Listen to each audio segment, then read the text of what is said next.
The Vancouver Canucks were all in for Bedard, but suddenly they started winning hockey games. Trevor Beggs of Locked On Canucks joins us to talk about all things Vancouver, coming up next on the Locked On NHL podcast. You're Locked On NHL, your daily podcast on the National Hockey League.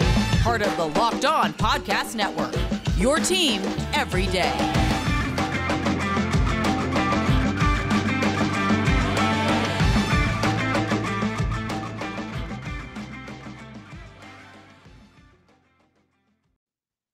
Gil Martin here, and welcome everybody to the Monday edition of the Locked On NHL podcast, part of the Locked On Podcast Network, your team every day. And thanks for making Locked On NHL your first listen every day. We are free and available on all platforms.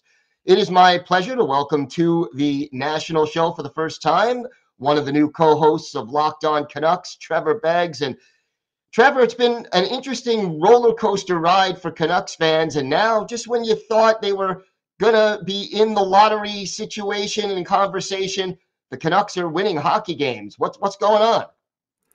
Oh, it's just typical Vancouver hockey. It's that time of year in March where, we get hopeful that maybe we're going to draft the top available prospect. And then they start winning games, So just another year in Vancouver, and even we signed Aidan McDonough recently. It's just continuing that tradition of bringing in another young prospect to see what he's got, get all excited about it. It's par for the course in this market, Gil. Unfortunately, it's never a dull moment in Vancouver, but it's often depressing. Well, what has been the difference over the last 5 or 6 games? What is this team doing better that's causing them to win?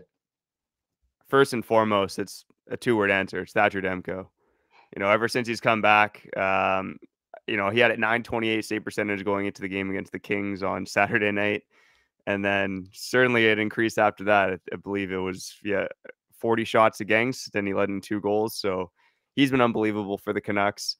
I think to a lesser extent, it's probably that structure and the foundation that Rick Tocchet keeps talking about.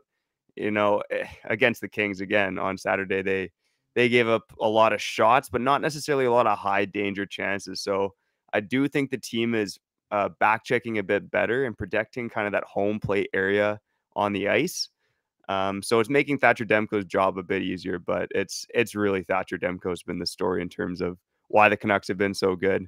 And maybe I'll throw out a third reason, and that's, JT Miller and Elias Pettersson have kind of made up for the scoring that was left behind by your now Islander Bo Horvat. So Bo Horvat was obviously left a big void when he left Vancouver, and Beauvillier has been scoring. But I think an even bigger part of that has just been Pettersson and Miller have been lighting the lamp since he departed. Talk to me about Beauvillier. I mean, 16 points in 19 games since joining the Canucks. Obviously more productive offensively than he was on Long Island. How has he fit in, and how has he done on the first line predominantly? Well, I think that's a big part of it, Gil. When you can just come into a new hockey team and be slotted alongside one of the best players in the game today in Elias Pettersson, it makes your job a little bit easier. But he's fit in seamlessly on that top line. I think it kind of works. This might be a bit of a weird comparison, but almost like a Zach Hyman light. When you're playing with Kuzmenko and Pettersson, you have 2 extremely skilled forwards. And Beauvillier just has that kind of grinder's mentality where he can go into the corners, he can forecheck. He's got some puck skills where he's definitely not a liability on that line. But yeah, it does certainly help playing with Kuzmenko and Pettersson. I'd be curious to see how he looked away from those players, because even when you look at his underlying profile, there's nothing that really screams that this isn't sustainable. He's kind of producing the same amount of scoring chances, the same amount of shots individually at even strength that he was with the New York Islanders. But again, when you play with Pettersson and Kuzmenko, it certainly makes your job as an NHLer a lot easier. Talk to me about Kuzmenko, because I know he's produced on a really high level all year, but he doesn't get a lot of national attention as maybe some of the other players on the Canucks. You know what, Gil? If Kuzmenko was 6 months younger, he'd be getting a lot more attention for sure. I mean, if he was a true NHL rookie, he would far and away be the leader for the Calder this season. There was one stat I wrote about recently when I was talking about Kuzmenko, and there was only 40 rookies in NHL history who have scored 40 goals in their first NHL season. Only 16 rookies who have scored 40 goals in their first NHL season. And Kuzmenko is on pace for that right now.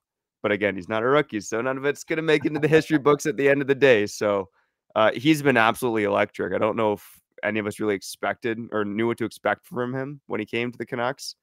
But he has been as advertised. And now I know a lot of Canuck fans, and rightly so, would quibble with the 2-year extension given to him. But man, oh man, if he keeps performing like this at $5.5 million per season, he's going to be an absolute bargain, whether that's for the Canucks or another team if he gets traded at some point down the road.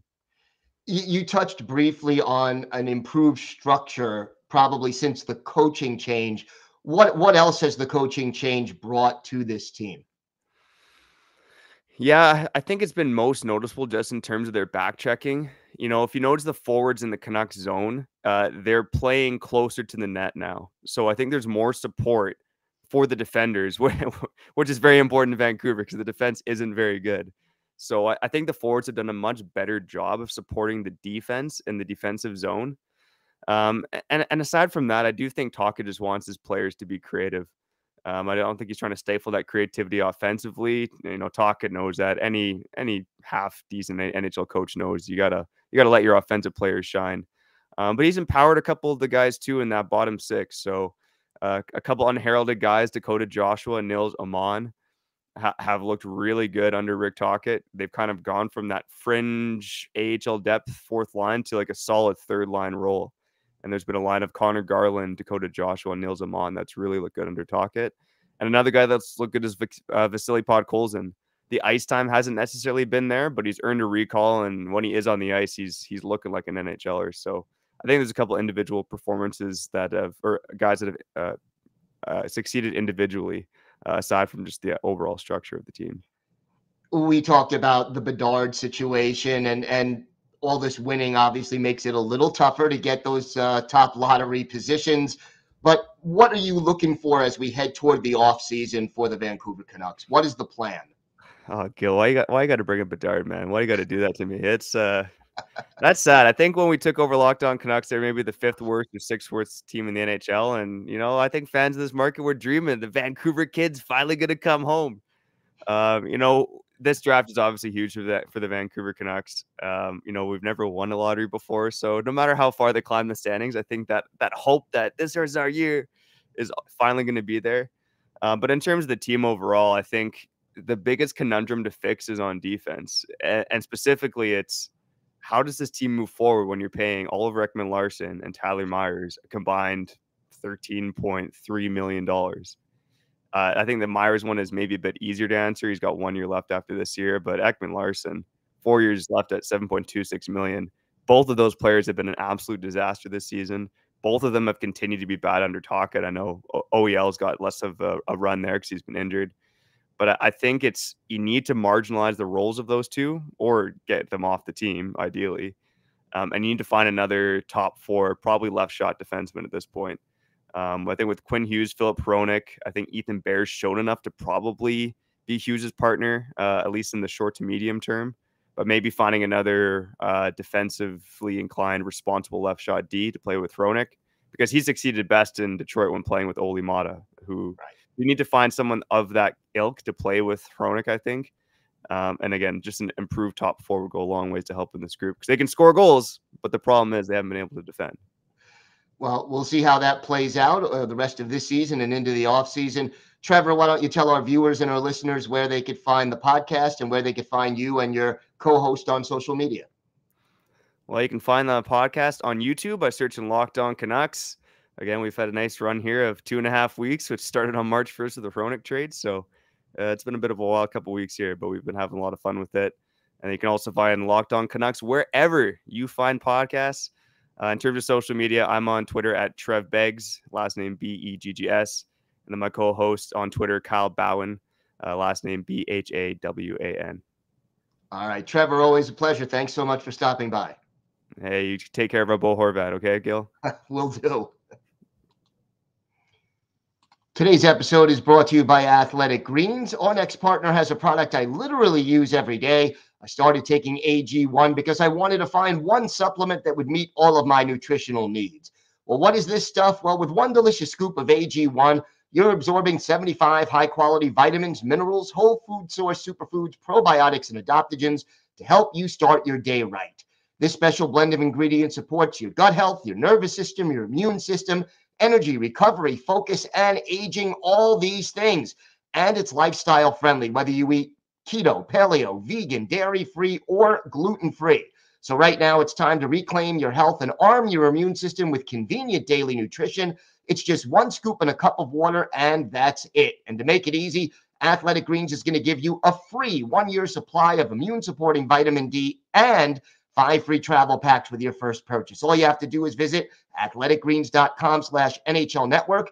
Again, that's athleticgreens.com/NHL Network to take ownership over your health and pick up the ultimate daily nutritional insurance.